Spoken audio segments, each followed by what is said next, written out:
The effectiveness of transport system connotes easy and unhindered flow or movement from a point of origin to a destination. Transport creates wealth, grows business, redistributes population while stimulating socio-economic growth and development.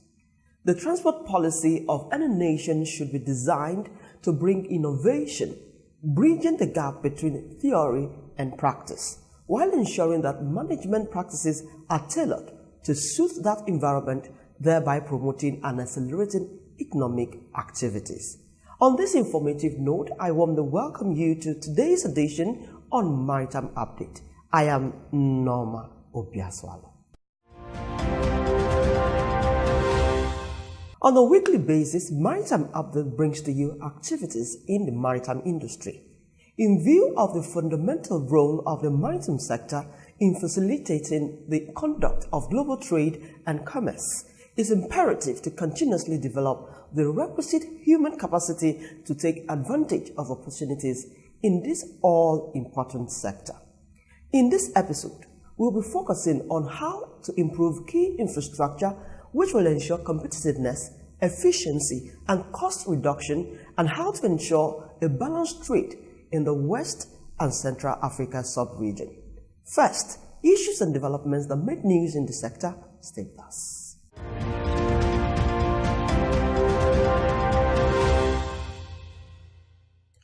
The Nigerian Maritime Administration and Safety Agency, in continuation of its quest to ensure compliance, has sealed 4 airing facilities.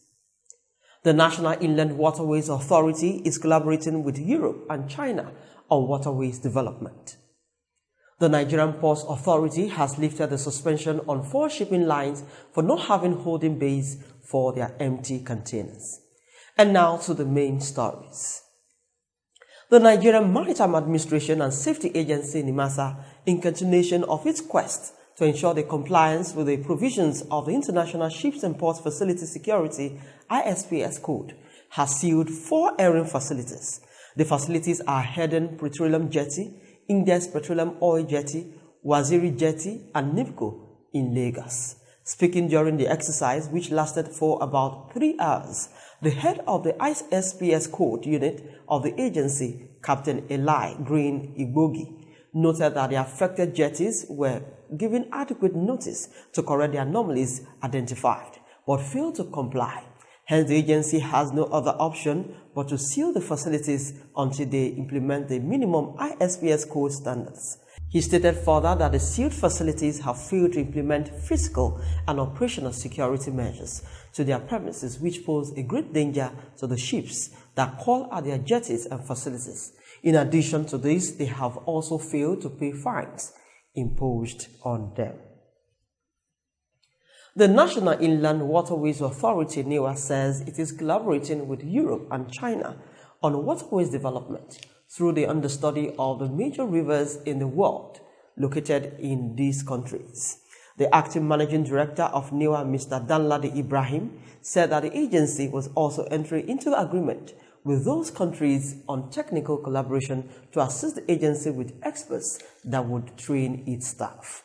He also disclosed that the best way to develop infrastructure for water development is to partner with the private sector, adding that involving the private sector was expedient as government alone cannot carry the cost.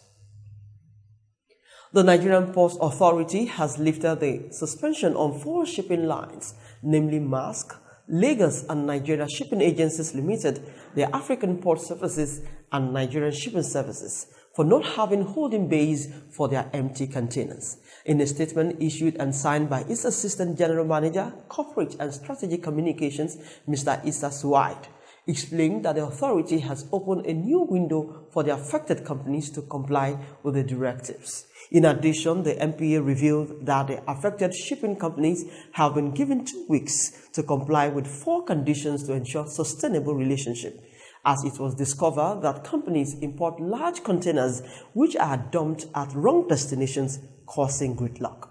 The General Manager, Marine and Operations, Mr. Joshua Asanga, added that a formal letter informing the affected companies of the review of the suspension order has been signed by the NPA boss and has been dispatched. And that's Maritime News. Maritime Update continues shortly. Stay with us.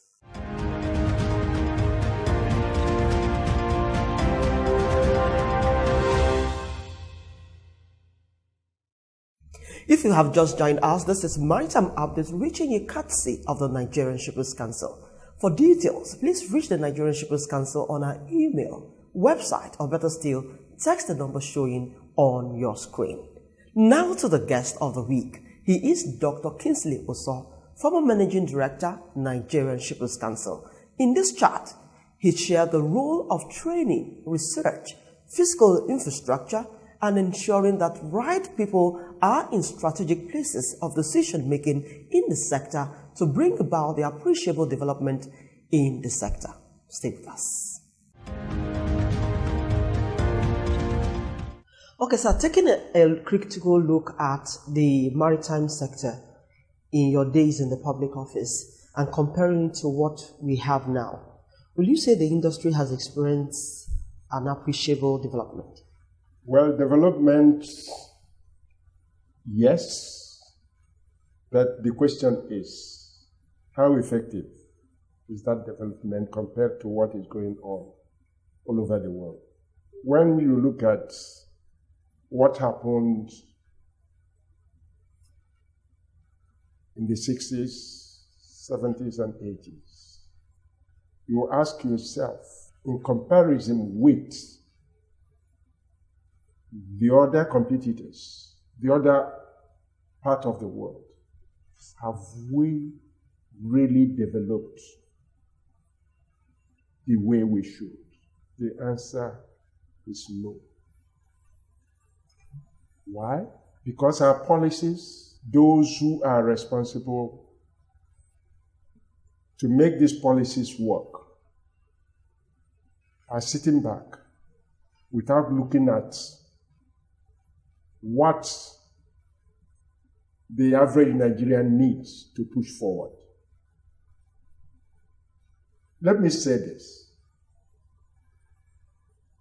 Transportation, whether it's shipping, whether it's local transportation, whether it's entering Danfo and coming to work, is very, very key to the development of the nation.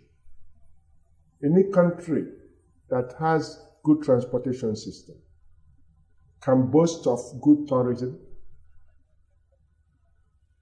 good communication, movement of people from their homes to work, and all these things, when you add them together, tells you whether there is an added force to make the economy move forward. But we have a lot of policy somersaults in this country. Again, most of the people who manage our transportation systems are not technocrats, because the average Nigerian believes that transport is something that anybody can do. The answer is no. Imperatively, you've mentioned deficit, obviously, in your response. Yes. There's a deficit somewhere. Yes. Okay, which is likely to be infrastructure, infrastructural deficit. Yes. So how can we improve this infrastructure to ensure competitiveness, to ensure efficiency and cost reduction in West and Central African sub-region? Training of our manpower is key. Then, using the right people at the right places is key.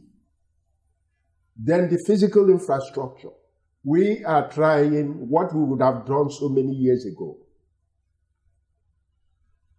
Building our roads. We are experimenting now on the road going to the Apapa Keys.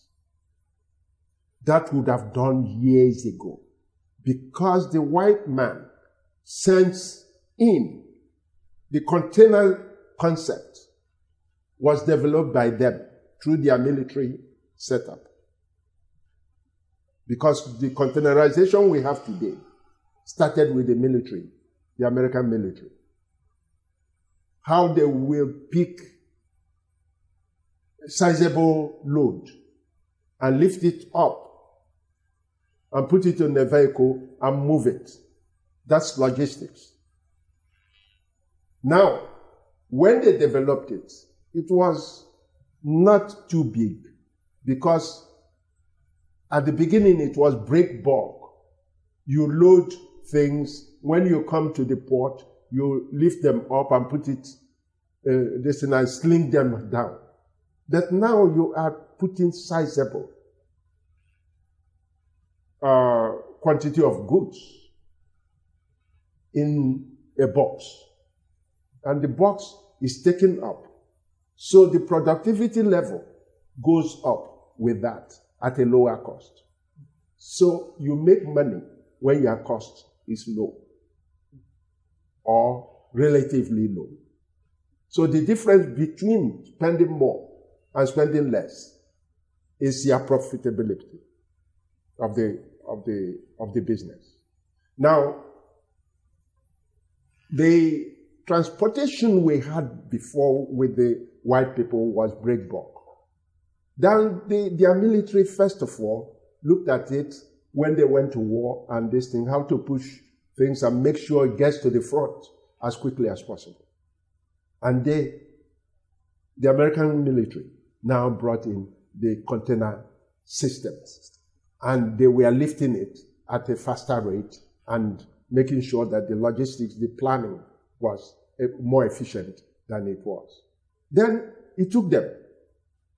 From that small bit, they increased it. And when they increased it, they brought in bigger containers. And bigger containers will be carried by bigger vehicles. Now, what do we have? We are the receiving end. When they finish with their own system and make sure that their country, their technology can take it, then they throw it up to the international world. And containerization as a thing was imposed on us. We did not do it that we want containerization. They brought it into our ports in the 60s. And how did we do them? We used ropes and crane to lift them off from the ship. But after some time, we found out that the cranes and what have you are not the best way to handle these things. But we cannot tell them to stop. Because let's face it, we in Africa are consumers of decisions taken by our developed partners. So they imposed it on us. And we have to get our infrastructure to be in a very good shape to now do what they are doing. Now, infrastructure covers the railway, the air, the inland waterways, the roads. What have we done there? What expertise have we put together to ensure that these things, with these imported goods coming, with so many axles on vehicles that push it, with a dead railway system, with dead inland waterways, everything now came on roads. Every year, we are repairing our roads because the engineers that design these roads don't realize that they have to dig in and do the foundation in such a way that the axle weight and the axle load that is carried will not destroy the roads at the same time. Look at some of the roads built in Apapa here, the side roads. After one rainy season, money will be used again to redo that road. So hasn't time come for us to say to whoever, whether it's local government or state government, that do those roads, the engineers that design those roads should pay the penalty for designing a faulty road. One of the solutions you provide in the infrastructure issue is putting the right people at the right places. Yes. So do you share the opinion that knowledgeable people should be put in strategic places of decision making that will help this sector move into the desired sector that we all want to see? I'm all for it. Because knowledge, you research on a daily basis. These days you have the internet to get there. And you don't clone things. You get the information, you adapt it to your own situation. But our engineers clone and put it as they see it. America might not have the type of rain we have. Saudi Arabia might not have the type of rains we have. But here, we know that the amount of rain that falls on our roads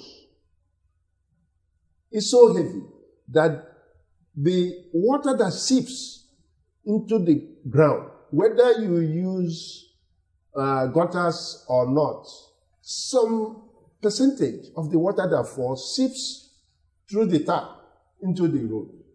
So how do we do it so that it does not buckle at the bottom, because immediately it falls, you have a fault, and the fault will start to eat into other areas. It's just like sickness. If you have something bothering you, like headache, and you do not take care of that headache, it will spread and become something else because it's affecting the other parts of the body. Do you think activating these other alternative modes of transportation will aid or relieve the roads of this pressure that they are? Yes. Of course, yes. When I was a tally clerk in the ports, lightage system was operating. The UAC, the John Holt of those days, they were carrying most of our raw materials through the lightage system. Lighters used to bring these things to the port. Some go on the road. Majority come by rail, the heavy things. But today, what do we find? The railway lines have been taken over. People have built on railway lines. There is an act that specifies that you do not build within the space, a given space between the rail lines, so that if you need expansion, you can expand and get more lines on the rail. Okay, moving away from that, right. What strategy plans will ensure balanced trade? That is looking at importation and export. Because we are import dependent. How do we move away from import dependent and imbibe the culture of exportation? Right. We have been consumers of manufactured goods. Now, our universities has to start researching into these areas so that they can build up our technology to take care of our own needs. We produce graduates. What do we produce in this country? People who have paper and cannot use the paper to do anything. Produce people who can research, who can go into factories and work, who can bring out their own ideas, because every human being has his own. Even a madman talks sense at least once in 24 hours. So, if we can get the universities, the institutions, adapt their system to producing people for the industry, then of course we have started. We will be in a position to, in fact, turn our consumption potentials to productive potentials. And the surplus that we produce after consuming what we will consume within can be exported. And that is how we can make more money. Depending on oil will finish. That science and technology can be the thing Nigeria should go for, and not looking at oil. Science and technology. India has done it. How much oil did India have? Have gone into telecommunication. They are doing so well. They have gone into shipbuilding. They are doing well. So why can't we, with our population, do something? No. Sometimes I look at it and say to myself, well, we are getting, our generation have done what they can do, that there are so much wrong. Maybe oil wealth is what is causing, because money comes very easy. In this country, say, when the oil boom was here, the things are getting difficult. But we can get out of it. We don't need to wait for Britain to tell us what technology to use, or America to tell us. We should look at what we need. Get whatever they have there, turn it, look at it, and add our own. It becomes our own. Japan, I remember when we were growing up, you bring things from Britain, first class. That you bring from Japan, they say, the Japanese, we don't need it. But today, Japan has made sure that they added value to what they saw America and Britain has developed. And it becomes Japanese technology, because there is a little change. Our universities should be able, our so-called PhD or whatever, it's not the end of the world. What did you do with your PhD? What did you do with your first degree? What did you do with your master's? What did you do with your research? Then we'll have people. Government can fund research, can fund all sorts of things, so that the country can move. We have problems in this country because people are not employed. But if we put our heads together, we can produce something better, so that people, the youth, can be involved. Positive production, not negative. Not entering into crime or smoking away their life, thinking they are doing the right thing. No. That would be a fine place to anchor this chat. Many thanks for coming on Maritime on the Amok. Thank you. Thank you very much. Thank you. It's been Dr. Kingsley Oso. He is the former Managing Director, Nigerian Shippers Council. Many thanks again for coming on the program. Thank you very much. Thank you very much. Thank you.